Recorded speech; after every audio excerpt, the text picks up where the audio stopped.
Hello darlings, welcome back to my channel. It's been a while, that's to be expected with how home has gotten. So I haven't really said much on the comic up until this point because I've been busy writing my own stuff. I'm almost done with my long fanfic that I've been writing for almost a year. Been spending time enjoying life for a change, and most importantly, home is objectively boring. Home is just a rehash of the same topics from Chapter 1. The scenes might change, but there's no character development, and actually, there's a regression of it if you look carefully at them. All of these characters could die and I wouldn't share a tear up to this point. That's just how unlikable all of the main cast is. They are arbitrarily being pushed around in the shit planet by the author, and there's no reason for it. The same is true of the villains in this dumpster fire of a story. Normally, I do not eject my own views or experiences in home-related topics, because although I might write about similar subject matter as Keek, the responses that I receive are vastly different. This largely comes down to how I present uncomfortable subject matter. Don't let this avatar fool you. I'm a dark fiction author, and I have been for a very long time. Because of how I am, I view things a little bit differently than the average reader. For instance, when I look at a story, what I'm interested in is the villain. A lot of the time, I really don't give a damn about the hero of a piece, because if the villain is handled poorly, then by extension, the hero will be too. In all of my favorite shows that I watched when I was younger, that seems to be the case. For Joker, there was Batman. For Mulan, there was Sean Hu. For the Dearly family, there was Cruella de Vil. And the Final Fantasy franchise has banger villains across their main run line and side stories. It's one of the reasons why I played Opera Omnia for as long as I did. If you were to flash a picture of the villain to me, I could tell you who these people are, what crimes they committed, the hero that opposed them, and if they succeeded in what they set out to do. A memorable villain will stay with you well after the story is finished.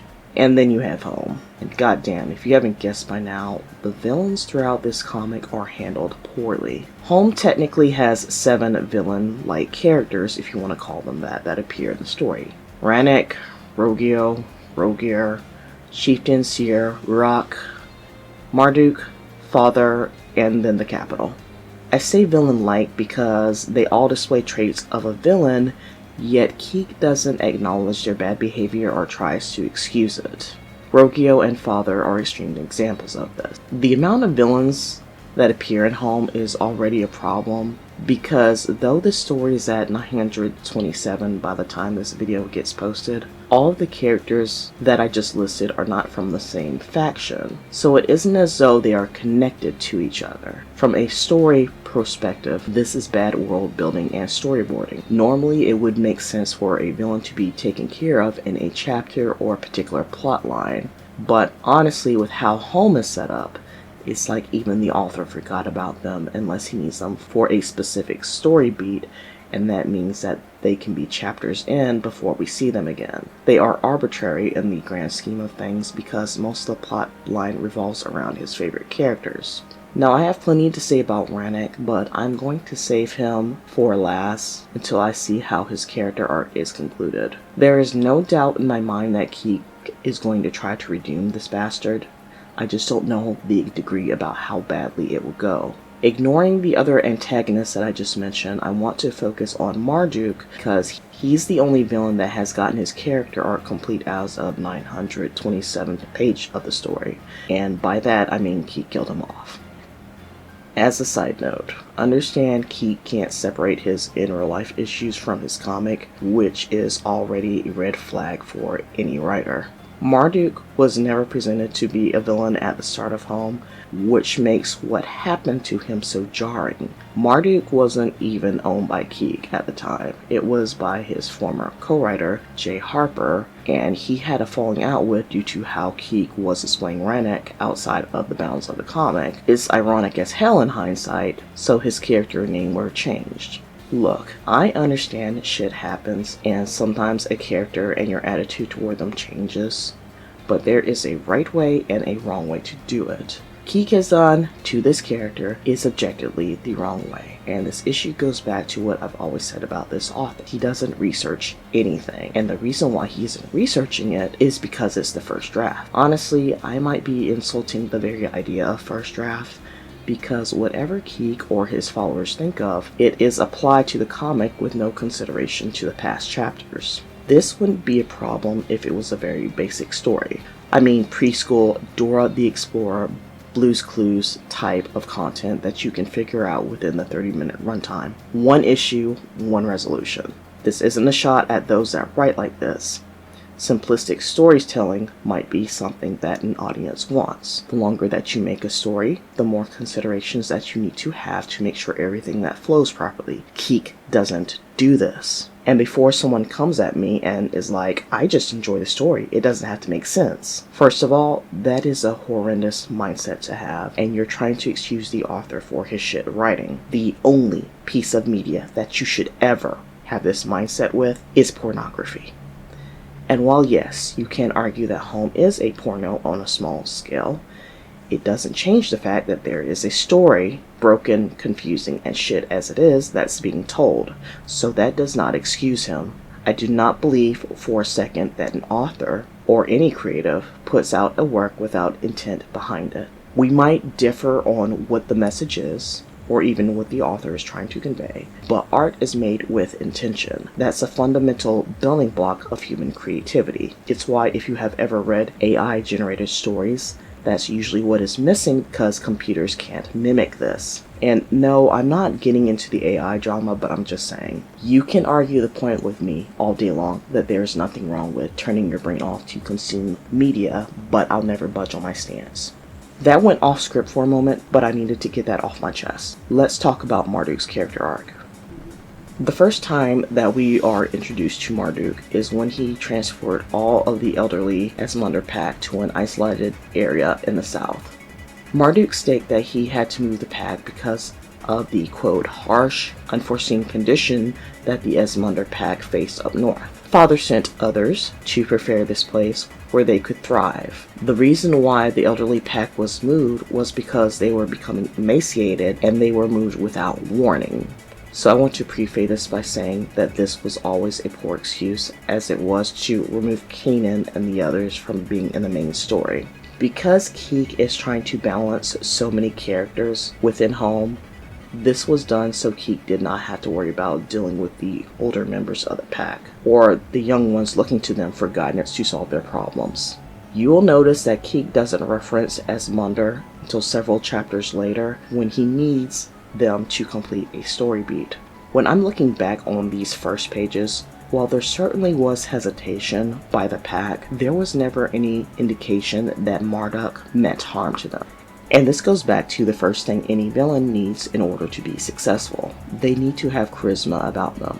Whether that means that they can lie, deceive, manipulate, etc., there has to be a way for villains to get their ideals put into action, and often they have to sway people to their side.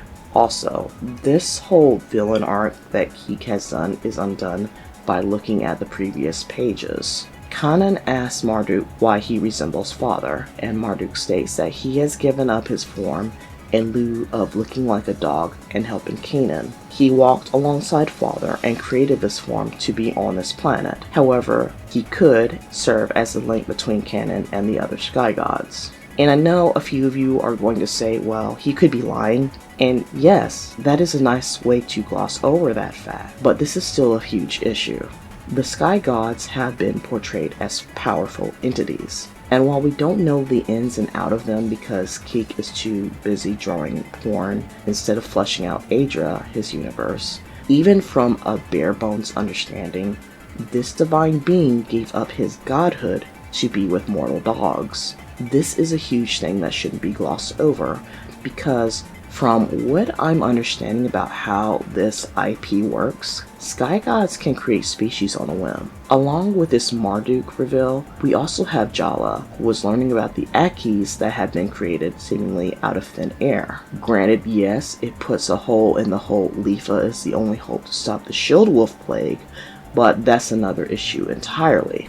Early Marduk spoke with sincerity. He wasn't this vapid evil nutcase that wanted to corral a bunch of geriatric dogs and bend them to his whim. If Marduk really had this god complex of wanting others to bow down to him, he would subjugate the largest group of dogs on Adria, the Solar Stag tribe. Instead, he's just hanging out with this unmovable obelisk in the middle of bumfuck nowhere, essentially making sure elderly dogs lick his alien nutsack. Let me tell you something. Villains are larger than life.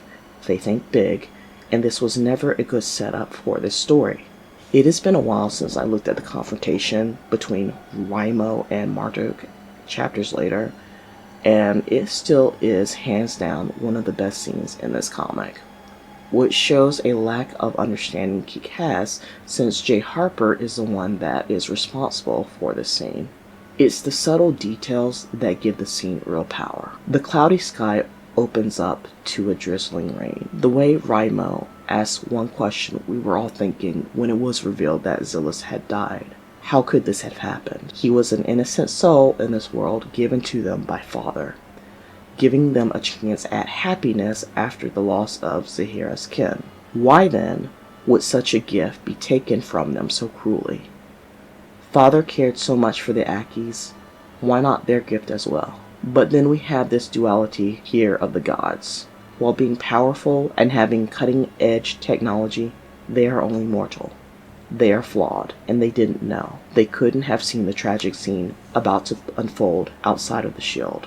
Marduk doesn't resist the anger that Raimo has, and he is forcibly wrestled to the ground. And, side note, if Marduk thought that his life was in danger, you would think that he would activate the obelisk. But don't ask questions. Just consume product and then get excited for next product. Despite his anger, Raimo can't bear to do anything more than that. Zahira walks up to them and puts a hand over Raimos' shoulder as if to tell him enough. Raimo walks off, and while Marduk can't apologize to him, he does apologize to Zahira. She tells Marduk to get up, thanks him for his honesty. Marduk goes off to be alone while Kynan watches in silence. While I have paraphrased this particular scene, notice how it stirs something within you.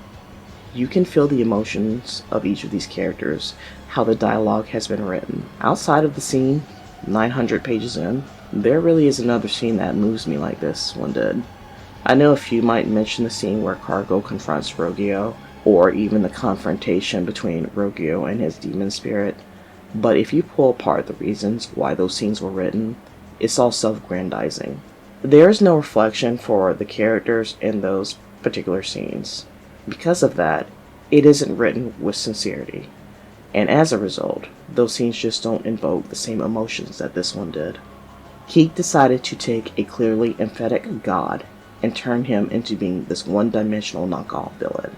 And if you don't understand why I say this, let's just continue to the next time Marduk shows up.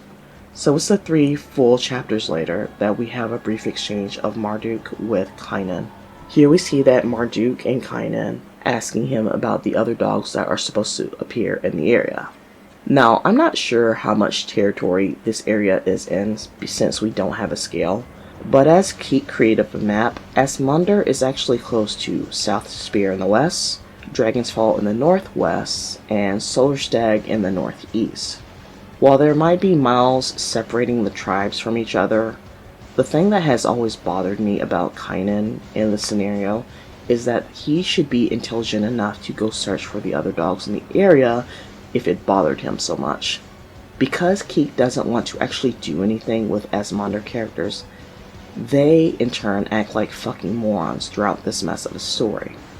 It comes out this is the first instance that Marduk is displaying a bit of jealousy towards Father for not having been the first sky god to contact the Asmundar path. Marduk also notes that Father was always the chosen one, and I'm sitting here scratching my head like the chosen one for what? Even in Asmundar, Father was a passive observer.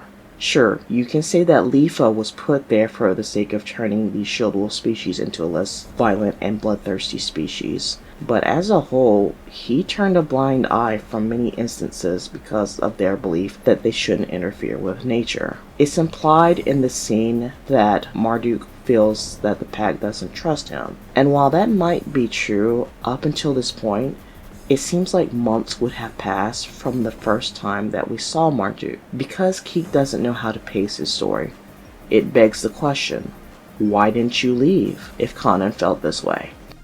Don't ask questions. By this point, no one knows of the deadly nature of the obelisk and what it can actually do. There was no reason why Kanan and the others couldn't have just noped the fuck out of there. No fanfare or anything else needed. It's such a contrived story loophole, and Keek does this shit constantly. Kanan is more than capable of leading his pack to another place. Sure, you can argue that they don't know where they're going, and the Night Beast, but it's still brain dead to believe that Kanan would take the chance to move away from someone that truly bothers him. If the lack of seeing other dogs in the area was a concern, then fucking go to them. We don't see Asmundar for a few more chapters later. Raimo informs Kanan that there is a pack of beasts approaching the village. When Kanan asks for more information, Nita tells him something is glowing, but lost sight of them, which is an oxymoron because, you understand, it is nighttime. Those fuckers should be glowing and easily seen. But they use Panic the Bat to see for them. There is this clicking sound, which I don't know what this is supposed to mean, and there is this pack of Rabisu that attack Marduk. They speak in a foreign tongue and imply that Marduk has been hiding and say that he is a murderer. Marduk's eyes glow, and here we see the obelisk and it finally having a reaction. Interesting enough, Marduk explains that the obelisk is linked to him now and reacts to threat. The Rabisu that attack Marduk is seen on their back with blood coming from his nose and mouth. So how does that work with it being able to zone in on attacking the Rabisu and not the Asmundar pack? Don't ask questions. Kanan tells him to stop killing the Rabisu, which Marduk does. We then move to the next panel and see Zielka picking up the wounded Rabisu and retreating. Kanan, being upset that the obelisk was implied to be a gift with Father, spurgs out at Marduk, saying that Father would never create such a cruel device. And I'm sitting there and I'm just laughing in my head at this because Father had a hand in making these shield wolves, so I'm not sure you should be giving Father props for being such a caring individual. Marduk responds that the power that Kanan witnessed was the power of your God. You should be bowing before me in awe and admiration.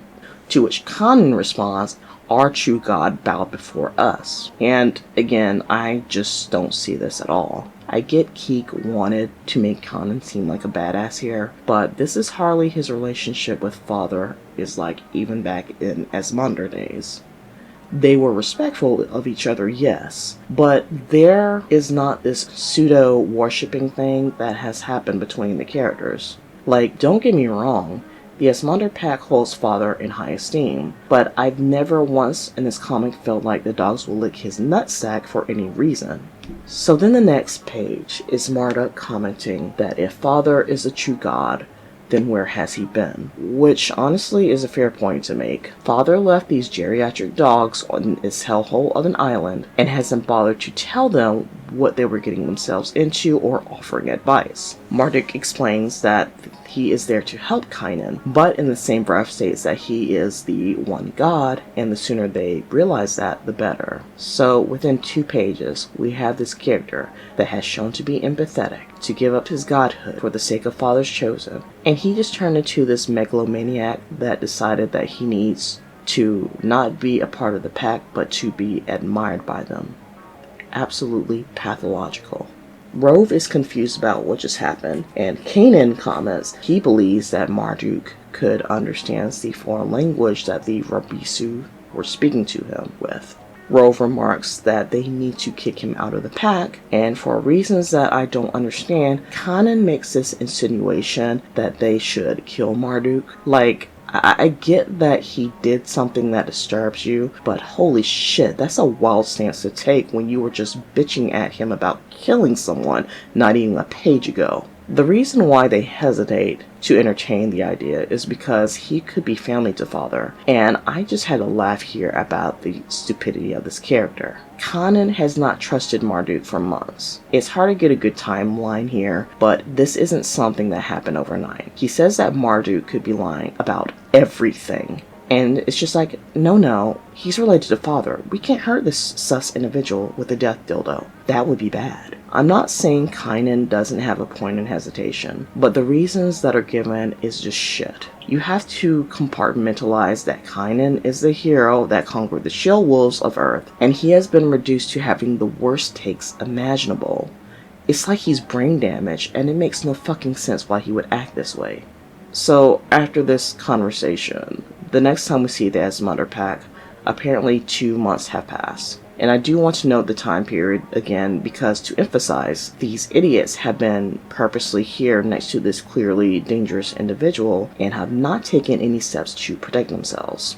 In the interim, we see the Asmundar dogs having a discussion not about how to take care of the fucking problem, but building a statue of Marduk and saying that they are waiting for the right opportunity.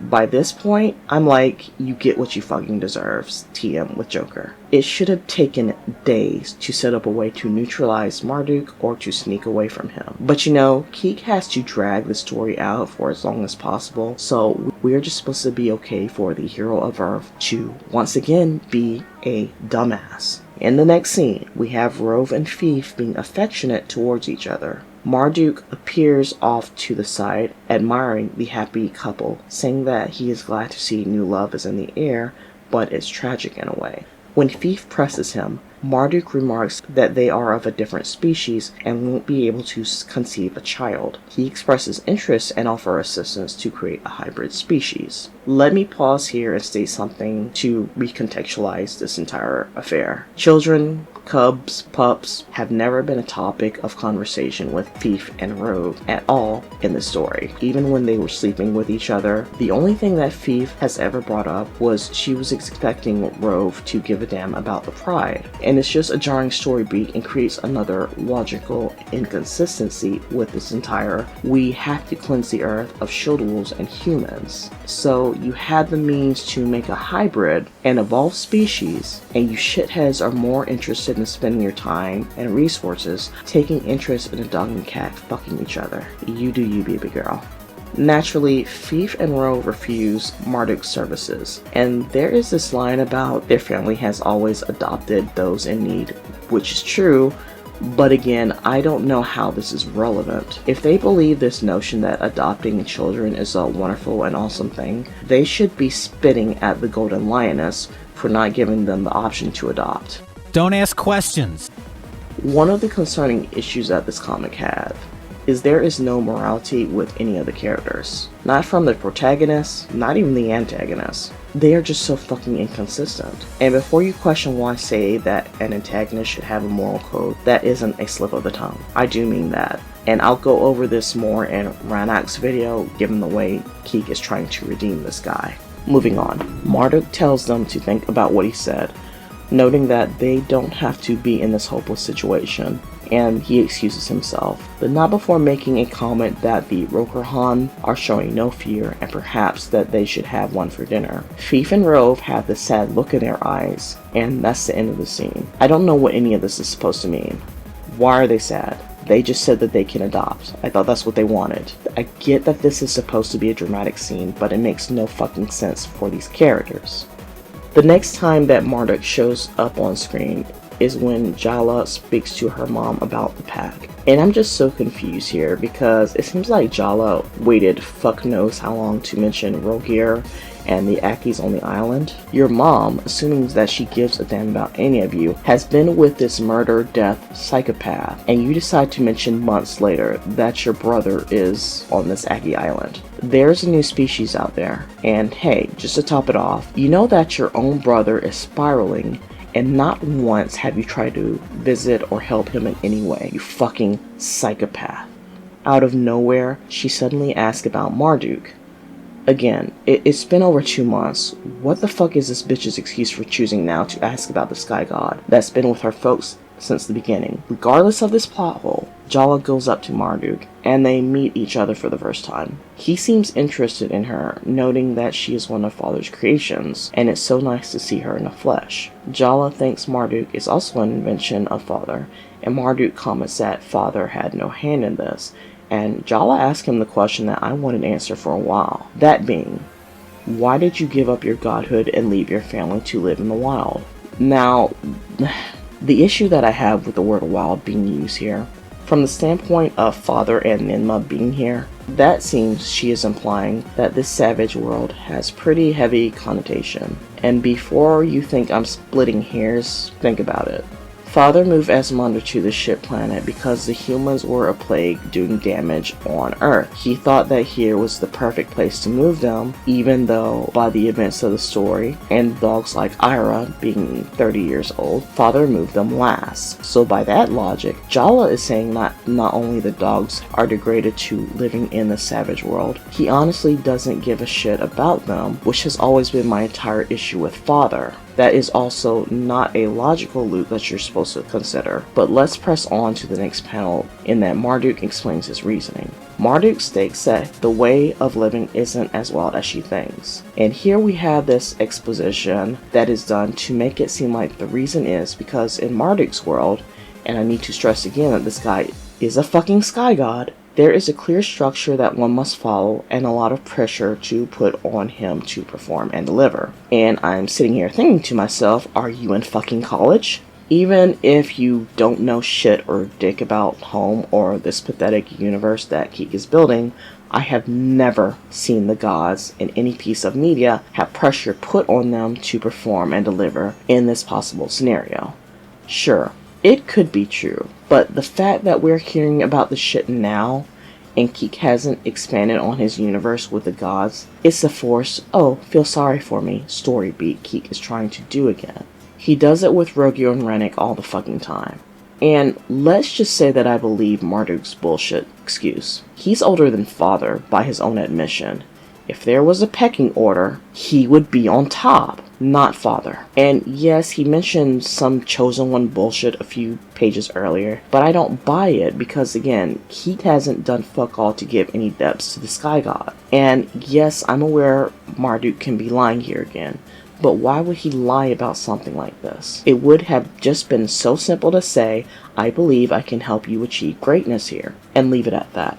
One of Keek's biggest problems is that he likes to show all these sad instances happening with these characters, and there is no follow-up with how it truly affected them. See Rannick if you need further proof about how he is trying to redeem him. Anyway, the conversation continues, and Marduk states that he wants to leave his old way of life behind, and I saw the chance with the Asmundar dogs as an opportunity to help them, so he considers it a fair trade-off. He also states that Father is young and inexperienced with guiding civilizations, and he hoped to ease his burdens. And again, here's another logical loop. If Marduk knew that Father was inexperienced, why didn't he help him address the humans on Earth if it was such a big deal? For that matter, why didn't he step in with the Shield Wolves? Don't ask questions. Asmundar wouldn't have the need to be in this hellish landscape that is Aegir if they, actually use science and technology that they have access to fix fucking problems. It's so laughable in hindsight when I'm reading the pages. You have these advanced aliens, gods mind you. They can create Akilufers. They can create death dildos that can cause you to bleed out your orifices. But you're telling me that it takes over 100 days to cleanse a clearly dangerous species that use sticks and stones from a planet. And yes, hold on to that 100 days since Romer has at least stated that in the past, and it'll become important later. Anyway, Marduk says that he knows that Jala doesn't trust him, but hopes that they can be accepting of him as a packmate. Marduk then explains to Jala that they could possibly help each other out, and knows that she's seeking answers about the stars, Father, his kind. And again, you have to wonder why Father hasn't revealed this information. Jala spoke to Father consistently as a child. Did this suddenly change? Don't ask questions. Hell, her brother Augur was on the ship now that I think about it. Why is that information not being given to him? It's like he wants Marduk and Father to have never interacted before, And it doesn't work with how Marduk has been set up in the story. Marduk should know about the Akis as well. There was nothing keeping him from looking at any of them besides not knowing, and Jala doesn't even try to pitch that idea. Sure, you could say Jala is protecting the Akis, but her knowing that her brother is unstable recontextualizes the situation again, and it makes her come off as a complete bitch.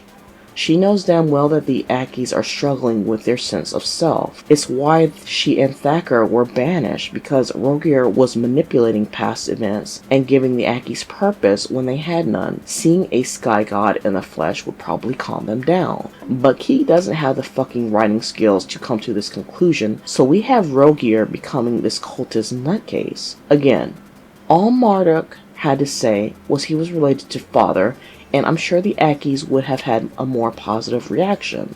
But maybe I'm wrong. As most of the dogs on this planet are complete assholes, maybe the Akis are the same. Jala makes a smartass quip as to him being alone, and I guess that's supposed to mean something judging by Marduk's reaction, but his bitch ass just said that he wanted to be here, so this punchline is lost on me and shows that he doesn't know what the fuck he's talking about.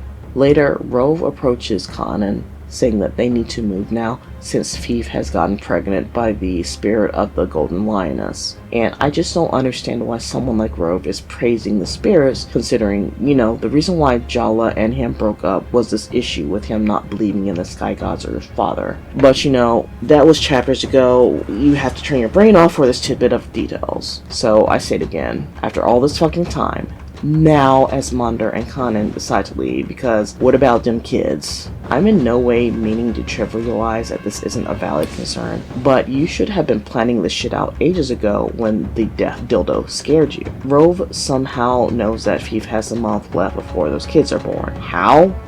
Don't ask questions.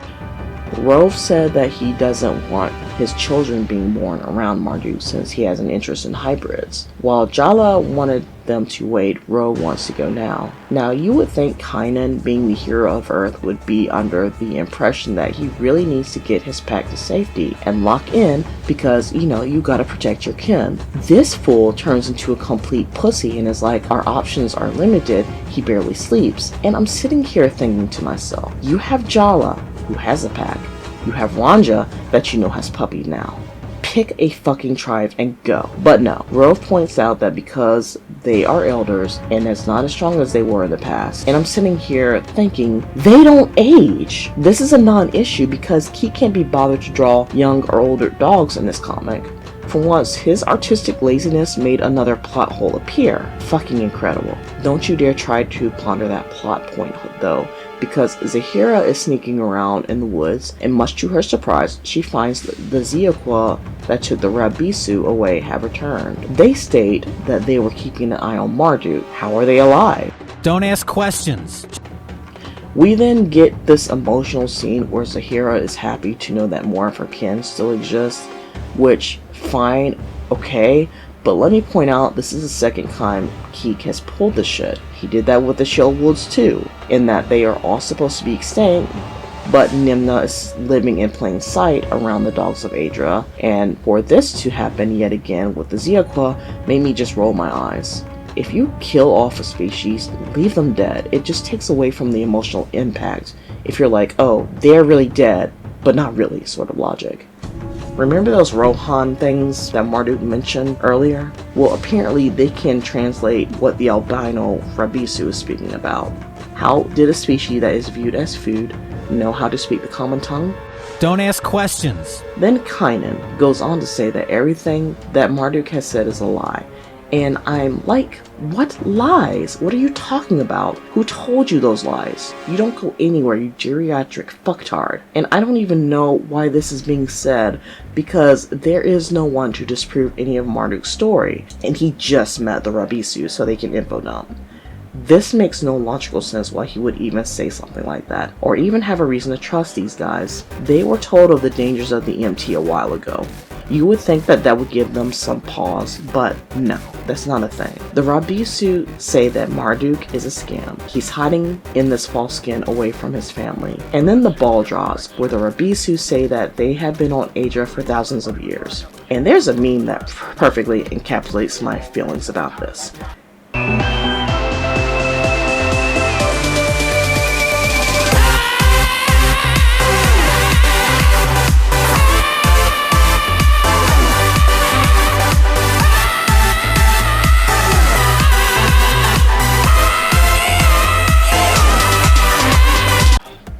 A 1,000 years on age.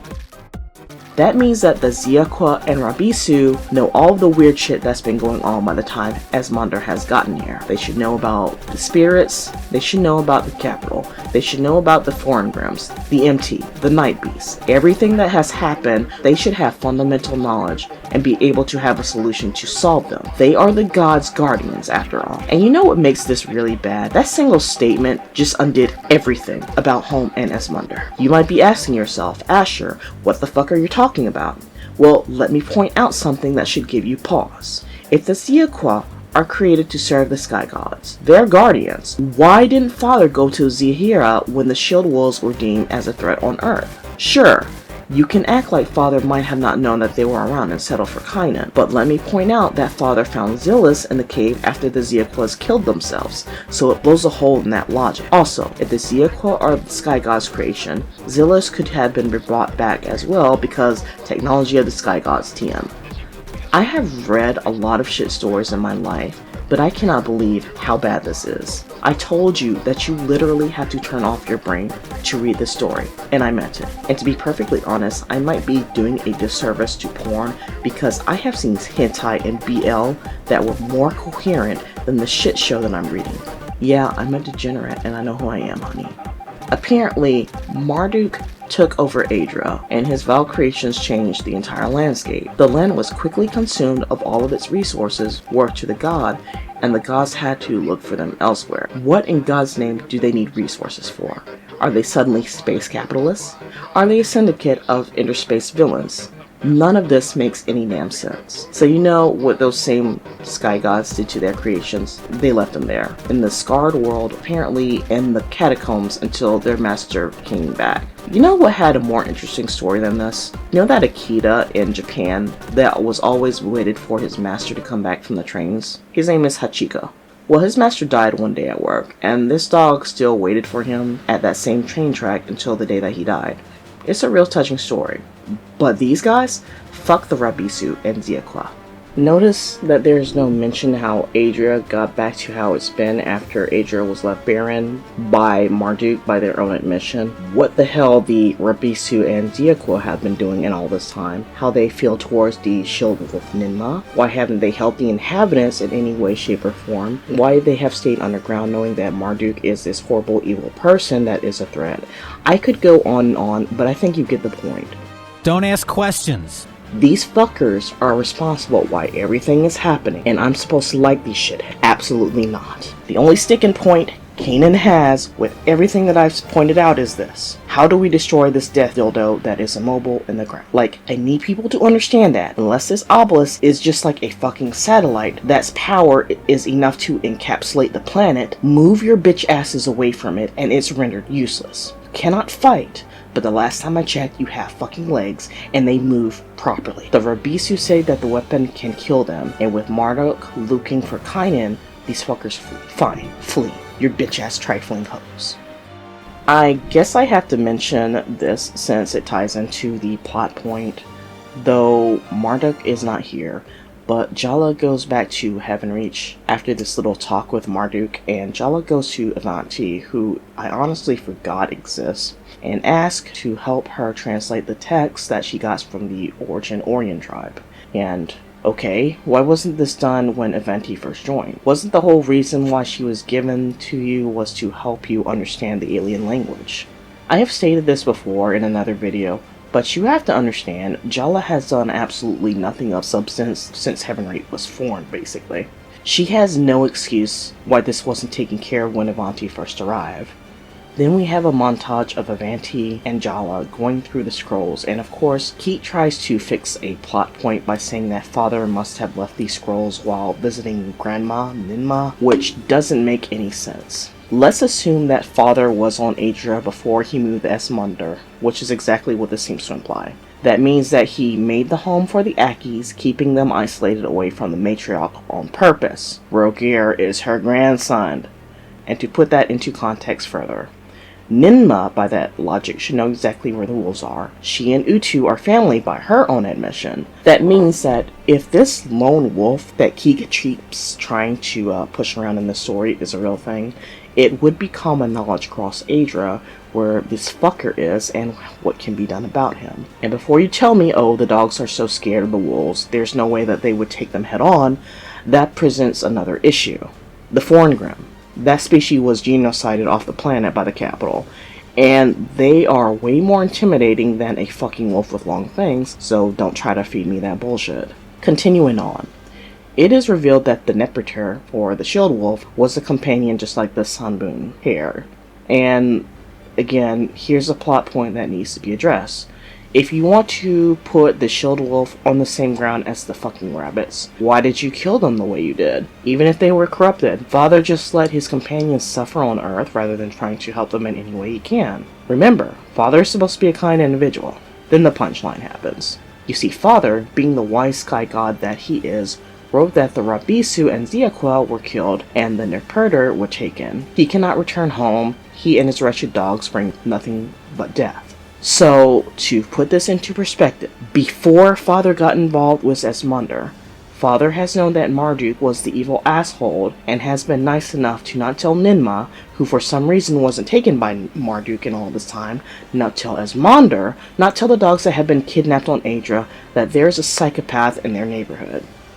It is absolutely astounding to me just how much Keith makes his own story worse with plot holes that he tries to fix. Like, it's taking one step forward only to take 2 steps back.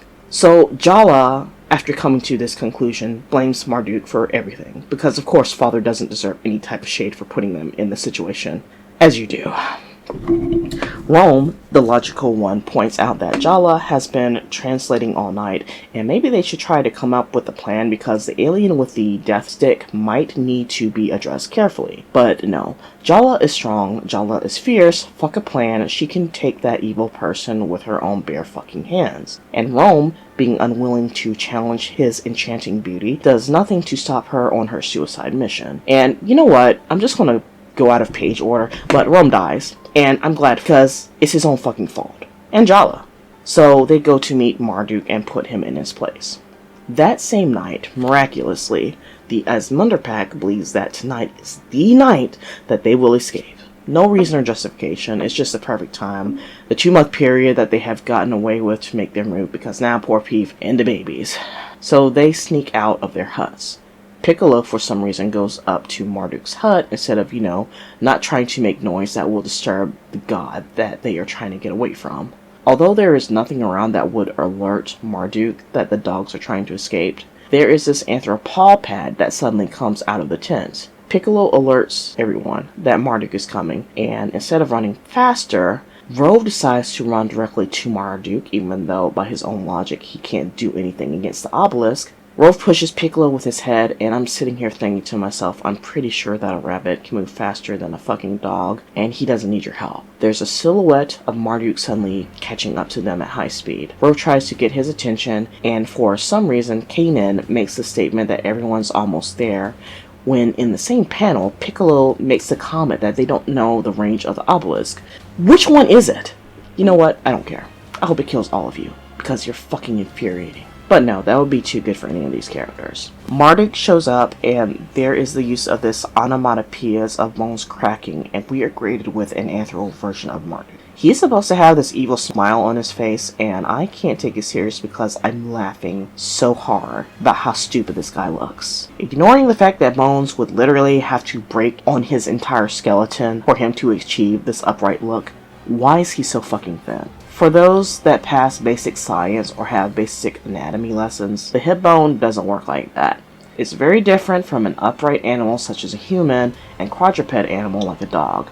They aren't interchangeable, and yes, I realize that this is a fantasy piece, but a body morphing like this wasn't a thing for this character, let alone CNN Geek's intellectual property. But then again, with how bone-breaking position that Keeks puts his dogs in, it's no wonder why he thinks that this is intimidating. Let me tell you, it's not. The lack of muscle mass is so laughable, it looks like Marduk is about to float away in the wind. And I don't even know where his organs went in relationship to his feral form. There is no reason for him to have this emaciated look. But then again, Don't ask questions. we move into the next page and Kynan questions who Marduk really is.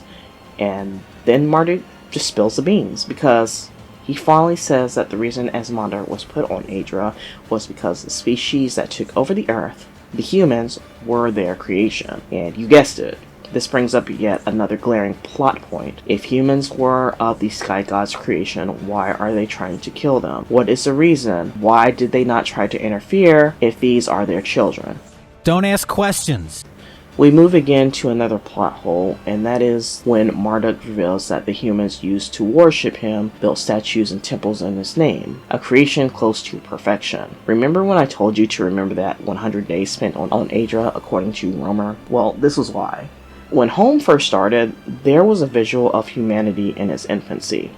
I'm not an historian in the slightest, but even I know that people doing cave paintings and hunting their food with stone tools is in a completely different time period than building temples and worshipping God. It takes more than 100 goddamn days. Zombie Kitten also brought this up recently on one of their posts, shout out to you, under this particular comic page. Someone commented about this discrepancy, and Pralog, the co-writer of Home, explained that the reason why this worked in the story is that the time on Earth moves faster than the time on Aedra. And if you look at the wiki page on Home, you know where the lore and all the extra reading material for this awful IP is supposed to be located at. There's something interesting there. On the front page, there's actually some interesting information about the months and the time about Aedra listed. According to the page that Keek and Pralog totally know exists, shows a very concrete way of how time on Aedra works. On Aedra, there are 21 hours in a day. There are 19 days in a month, 8 for half months. The number of months are 15, and the number of days in a year are 274. Earth has 365 days in a year, therefore not only does Pralog not know what the fuck he's talking about, he goes against the lore that is displayed on their wiki. How fucking dumb do you have to be to not catch that? So ignoring that Aedra should have been the one that has the most change, let alone for 100 days, unless a pocket universe exists within that universe, this is impossible for that to happen. What Pralog could have said is that the Aedra was in another galaxy completely. While I don't think this would still have fixed the time compression issue that's going on within the story, it would have explained the anomaly. All this could have been solved with a quick Google search, by the way, but hey, keep burning your IP to the ground. At this point, it's a game to count the number of plot holes that have appeared because you keep lying about everything. Pushing that stupidity aside, Marduk is the one that has tried to kill humanity with floods, plagues, and drought. But Father is the one that keeps tapping in and preventing the humans from going extinct. In fact, Father is the reason why humans are still alive. He's saving them, and the reason why Asmandar can't go home. Father sees the smallest glimmer of hope in everything, and that's why he's weak according to Marduk. Absolutely pathological. Remember, the Shield Wolves, as explained by Avanti, were basically pets to the Sky Gods, and Father had no qualms about wiping them out. Again, this just undoes the message and themes that Keek tried to explain in Asmandar. But if you haven't realized why Asmandar was written somewhat coherently, it is because Keek just took the movie Outlander and turned the humans into dog characters. The story beats are written the same from what I've seen on IMDb, and explains why Home is written so atrociously in comparison. Moving on. Marduk tells Kanan to bow to him. Kanan refuses. Marduk activates his death dildo. The Asmandar pack falls, and we see the familiar blood leaking out of everyone's eyes and mouth. Marduk tells Kanan to submit, which he refuses again. Marduk then grabs Kanan somehow with those noodle arms and lifts him in the air to squeeze his neck to choke him. But then a voice comes out in the distance. It's Jala. And knowing how dangerous Marduk is and his obelisk, seeing that's before her, she just announces herself without even trying to sneak up on the guy. Marduk drops Kanan and comments about Utu's precious wolf before activating the obelisk again and affecting Rome and Jala, which again, she should have known, but girl boss badass girl boss had to charge in without a plan. Marduk tells Jala to open her eyes, saying that father has failed you. He abandoned her kin and left them to rot, which he's not lying about here. Jala tries to fight back, and she hears a snap from behind her. There's this panel of Rome just lying there, and Marduk remarks that if Jala bares her fangs again, it's her neck that will be broken. Which, okay, glad Marduk killed the fucking simp, but this also brings up another issue. If the death dildo can do all that, why didn't he do that with the Rabisu that were trying to kill him in the beginning? Don't ask questions. We then move to the next page where Jala is in agony, holding onto her head with her paws for some reason. Marduk keeps telling Jala that father has had no plan or vision, and makes this dumb statement that he is the leader. Leader of what? Of Ismander? All he had to do was kill off Kynan if it really meant that much to him. The one god nonsense he's just spurting out about is just so unnecessary. If he wanted to kill father, or the other sky gods, he'd do that instead of hiding out with these geriatric dogs. And then, there's this panel of the close-up of Jala's eyes. There are red marks that look to be the red eye disease. I thought the point of Ranfur mating with Lifa was to get rid of that. Whatever, let the bitch die for all I care. Because what is more curious is on the next panel, there are these glowing bumps that start to glow on Jala's nape. And a few panels later, we find out that she's grown a crest. You know what? The whole crest thing has bothered me. The reason why crests work on cockatoos, for example, is because they have the feathers attached to their head since birth, which is when they flex their muscles in the right way, those feathers stand up on end and it looks like a crest on their heads. They are normally flattened, so it's always with them. So even when Thacker displays this earlier in the story, one of my first things was, how was the crest hidden under all of that fur? This isn't something as simply as growing an extension of tail fluff, for instance. In order to achieve this look, the anatomy of the dog needs to be justified. And, you know, the mohawk in question looks more than just fur with how it's visually shaped. It would have to have muscles to maintain that type of definition, but fuck it, because I'm sick of trying to talk sense when there is none that is supposed to be in this realistic dog comic. This is supposed to be a magical girl transformation, and it's so fucking laughable due to how underwhelming it is. You know what, fuck it, I'm going to show you a actual magical girl transformation. As I was writing the script, I'm actually playing Honkai Star Rail, and we are at patch 3.4 now, and one of the characters did a transformation. Ignoring that it's a video, just look at the epicness of it all. And I'm not even going to tell you the context. Caslana. As the Theros I have observed, instruction and synthesis is forward.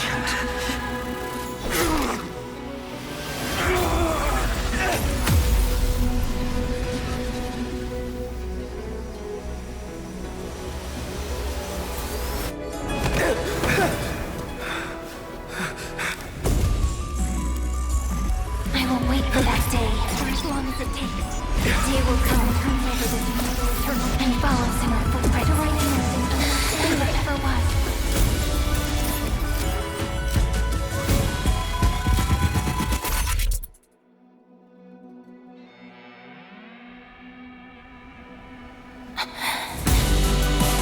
That will be a romantic story like none that has come before. You think so too, right?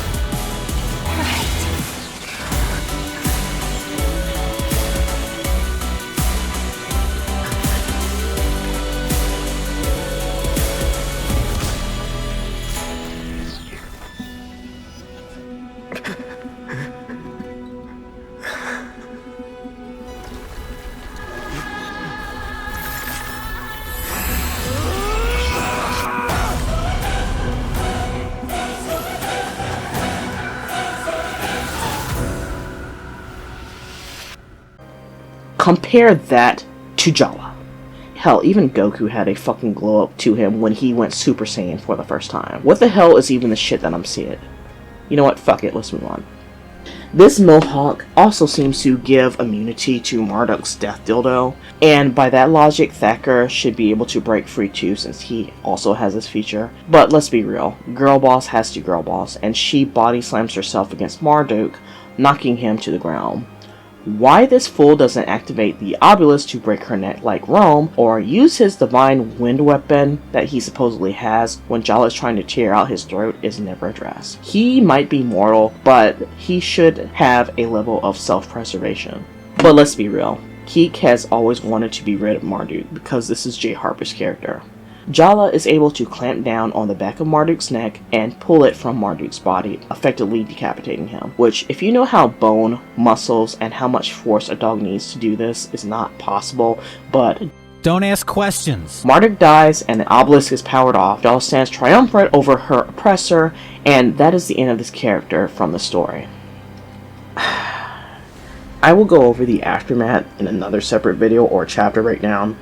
But as Marduk has met his fate, there's a lot to unpack here. Besides the glaring plot holes that I've mentioned and how this character was changed, there are some things that you can take away from his poorly done character arc. But before that, I want to do a little bit of an experiment. So let's have a bit of fun here after all the bullshit that I just went over, and let's do a creative exercise. We need to decompress from all this stupidity that is home. Picture yourself as a writer. And somehow, despite all of your research that you've done, your beta reader, me, tells you that your villain is like Marduk. You are horrified at the prospect, you look over your first draft, and you need to come up with a way to fix the character. How do you do it? The only way to fix this character, which will be the case with everyone in Home, is to go back to the very beginning. So, let me paint you a story. And for the sake of clarity, I'll just be using generic terms because I don't need Keek trying to say that I'm trying to copy his shit IP. Okay. We start in the expanse of space. There's a large space station hovering in an unnamed galaxy. Its outer layers are very shiny, with black finish, with glowing lights peppered through the space station. The camera moves and we are greeted with several cloaked figures, each having a different color. Their gray skins are obscured in the dim light, and they are four-legged animals in the shadows. Their eyes glow in the dark, but they are perfectly relaxed. These are the guardians of the beings before you. Some are dog-like, called the Liturkunder. The feline ones are called Liturkuder, and a few of those gray figures pet them as they speak in a foreign language. We focus on one of those figures. He has a green cloak. He doesn't speak, but from the conversations around the others, they are praising one of the younger members of the group. He has a blue cloak. Blue cloak has been getting all the attention lately. The one in green has noted this a lot. Green cloak isn't the oldest, but he thinks he is a clever one. He believes that he has put out creations that deserves as much attention as blue cloak, but he doesn't get acknowledged by the group. Normally they don't all meet like this. Each one of them travels the universe, interacts with intelligent species, and uses them for experiments, and comes back here every so often to show off what they've done and created. Some succeed, others fail. It doesn't matter though, because the universe is their oyster, and their immortal bodies have been doing this for as long as time can remember. Blue Cloak decides to make a trek to a new galaxy called the Milky Way, after scouting drones has found life there. He doesn't know that Green Cloak is hovering around the same galaxy. Green Cloak doesn't interfere with what Blue Cloak is doing, but he keeps tabs on him. It's an unwanted stalker. Blue Cloak moves to the Earth. He establishes connection with the wild wolves, and it takes generations, but these wolves are smart. With the gifts given to him by Blue Cloak, they flourish, gain intelligence, and in several centuries breed themselves from being wolves to dogs. Green Cloak also sees this, but he decides to kidnap a few of these wolves for his own experiments. What Green Cloak creates is a powerful creature that is double the size of a regular wolf, intelligent, powerful, and is just as aggressive. These wolves are his masterpieces, the Prime Wolf. What Green Cloak doesn't know is that there is something deeply wrong with them. Something dangerous. They don't kill for the sake of food or protecting themselves. They kill for sport. They hunt down those that are different from them, and they eradicate all indiscriminately. For Greencloak, these flaws are of little consequence since the Prime Wolves are short-life species. He just wants to see Bluecloak fail, so he leaves these Prime Wolves to their own devices, certain that they will destroy whatever Bluecloak is aiming to do. Greencloak lets them run wild until Bluecloak decides to use his knowledge of his own intelligent dogs to counter the threat. Hugh and Esmunder-like storyline. Bluecloak crafts a weapon that can kill the Prime Wolf. Bluecloak makes contact with the heroic pack of dogs. They band together, and with the power of friendship manage to kill the leader of the Prime Wolves and are hailed as the saviors of Earth. There's no weird shit about using dogs to breed and somehow make the Prime Wolves less bloodthirsty or some shit like that. They are all killed because they are simply too dangerous to be left unchecked. In the interim, while these events are going on, Greencloak goes to another galaxy that also gives off intelligent life signals called ADER. After the scouting drone comes back, Greencloak realizes that there are intelligent cats and dogs here as well. Greencloak wants to have a present here, but he wants to be subtle about it. He goes to one of the remote areas so there is some privacy. Greencloak doesn't use his newest creations, the Prime Wolf, because there are still issues with them and he wants to perfect it. He isn't perturbed though, because he has his own Leader Coulter and Leader Hunter with him. They are loyal to him and do whatever he commands. He's raised them since their birth, and they are long-life species. He brings them to the harsh environment to the north, where the influence of the local spirits and gods are limited. He builds the first obelisk, has his loyal followers establish themselves. Greencloak doesn't stay though. There is a meeting with the others that is coming up. The Lether aren't alone though, because there are natives that see this foreign technology being built. It scares them, and they pray to their spirits for protection against these alien beings. Over the months, the tension with these natives and the Lether increase until it comes to a head one day. The Lether attack the natives. They slaughter every adult. The cubs are spared, but they are taken back to the Lether's home base. They grow up learning the language of the native dogs and Lethers. They worship Greencloak, and they are indoctrinated, forsaking the local gods. We're back on the space station. Greencloak hangs back as Bluecloak tells everyone about the Prime Wolf plague that happened on Earth, and thanks to his intervention, the planet has been spared, but the damage that the Prime Wolves did will take several decades, if not centuries, to fix. The others offer to shelter these creatures that mean so much to Bluecloak, and even Greencloak takes an interest. Not to help him, but destroy what Bluecloak has achieved. All of the members go to Earth. Greencloak knows who he's looking for, and kidnaps the heroic pack that killed his Prime Wolves. Bluecloak can't find them, he doesn't know where they are, and it devastates him. Greencloak puts this pack into a cryogenic stasis and shits them out on ADER. He doesn't want to kill the pack himself because it would be too easy, and feels that the pack must be punished. Greencloak is hoping that they will die here.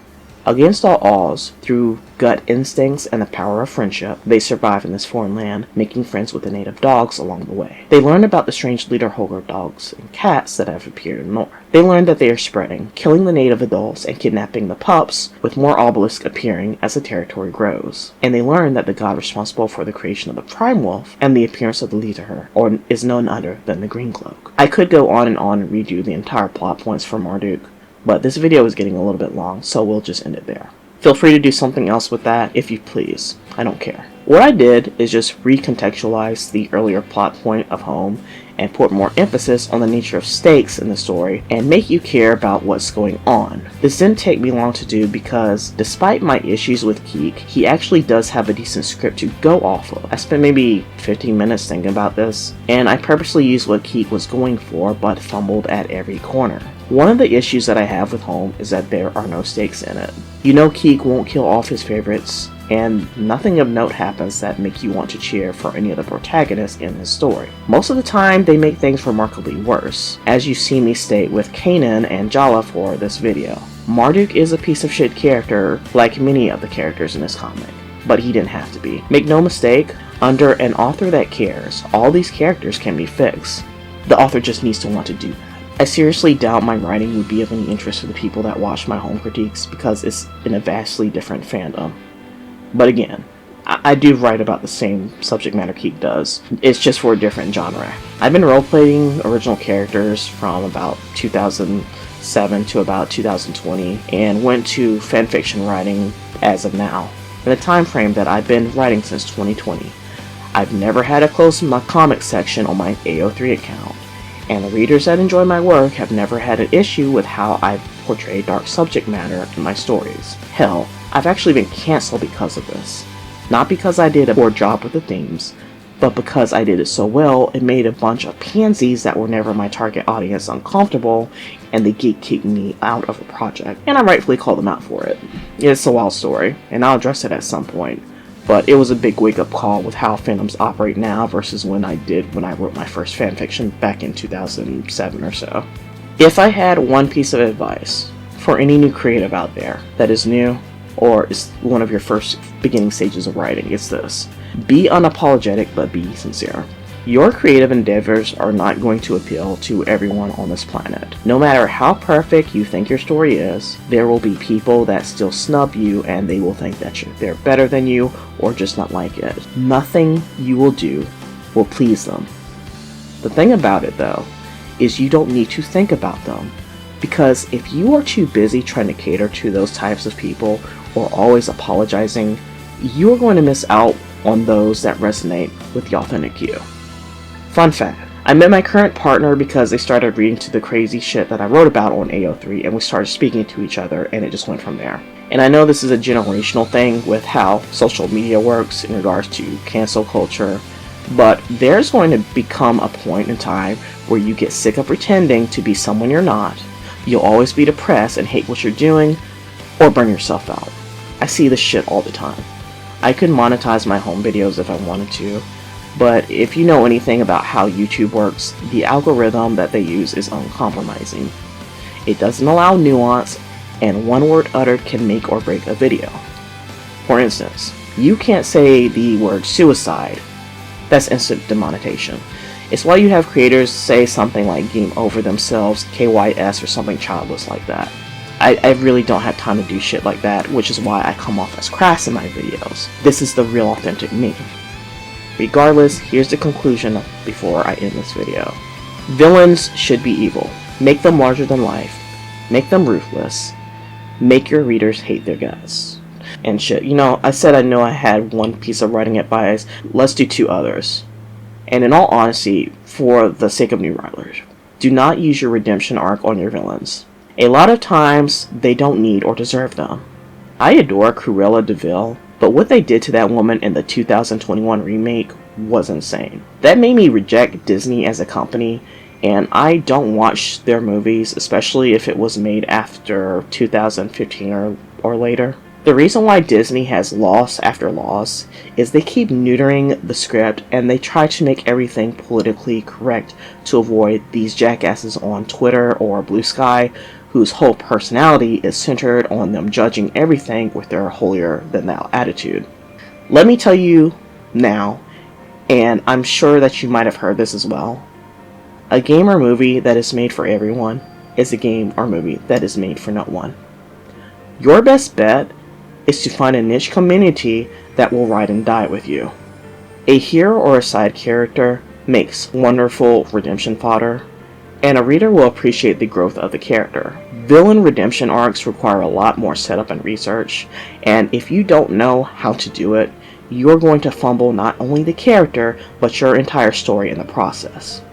Believe me when I say your readers can tell if you are being insincere in your writing, and you'll be called out for it, which is exactly what happened to Keek. I need people to understand that this is not me nitpicking Keek on the slightest. The issues that I described with Marduk should have been caught in the very beginning stages of his writing. It's honestly an insult to call home a first draft at this point. This is worse than ChatGPT levels of writing. And no, I'm not accusing Keek of using AI, because I'm convinced that AI would be a lot more coherent than what I've just told you summarizing the Marduk arc. The whole point in telling a multi-chapter story is putting together a cohesive narrative that your readers can immerse themselves in. And what makes it so bad, Home from an subjective eye doesn't need the amount of chapters that it does, because he doesn't give a damn about his world building, which I've never seen from a creator before. If you think I'm being unfair, answer me this.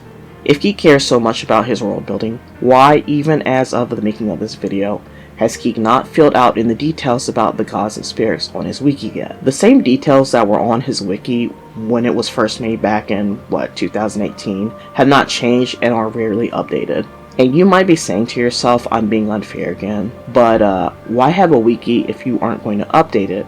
Go against your own lore that you've made in your wiki. He doesn't have time for that. But you know what he always seems to have time for on his Patreon? Making these quadruped dogs fuck each other. Honestly, introducing new elements, giving more information about the spirits and sky gods of this world, explaining the bloated tribes, drawing new interesting fauna, it's just non-existent. And he could easily do that if he wanted to and drum up interest in Type B. Right now, Keek is speedrunning home so that he can get to the next comic as quickly as possible, and it shows with each new chapter written. Home honestly would have functioned better if it was just several side stories that had nothing to do with each other. If you follow the comic, you know that Keek favors some characters' ships over others, and it would fix this issue. I understand that as a writer, you're not going to be perfect, and I would never say that to anyone regardless of the skill level, because we are all human. The problem with Keek, as it's been pointed out many times, is he doesn't know how to write unless he's stealing a script like he did for Outlander. Everything that I just spoke about with Marduk is just easily observable facts. No matter how Hark tries to get from story plot point A to B, he can't do it in a cohesive manner. And I'm sure that you may be asking yourself, what can I do to avoid getting in this situation? A few things. But one that any writer needs to have, and welcome, is an editor. I've been writing for over 15 years. I have an editor and beta reader finally after looking for a good 2 or 3 years for one. This person understands my processes, knows my weaknesses, calls me out on the shit that I do, and most importantly can tolerate my material that I write about. They are my friend, and their insights into my work are invaluable. You need someone that will challenge and question everything that you do. And yes, sometimes you will have to go back to the drawing board, but I promise you, if you fix your plot holes or questionable things, it will serve you well because the ending product will resonate with your audience. When you understand your weaknesses or what issues you have, you won't make the same mistakes in the future and know how to fix them. That's growth, and it's a beautiful thing. You need this for any hobby that you do. Picking yourself up from your stumbles and mistakes is just as important as finishing the fork itself. So I think I'm done with what I needed to say about Marduk. When Rennick's character arc finishes, I'll go over his because good god, he is a doozy of a character, and not in the good way. Hopefully everyone learned at least something about fixing a villain, making them more believable or grounded, or maybe you've just been entertained. Feel free to share your thoughts. Either way, I'm going back to writing my own thing because, dear lord, I need a detox after this shit.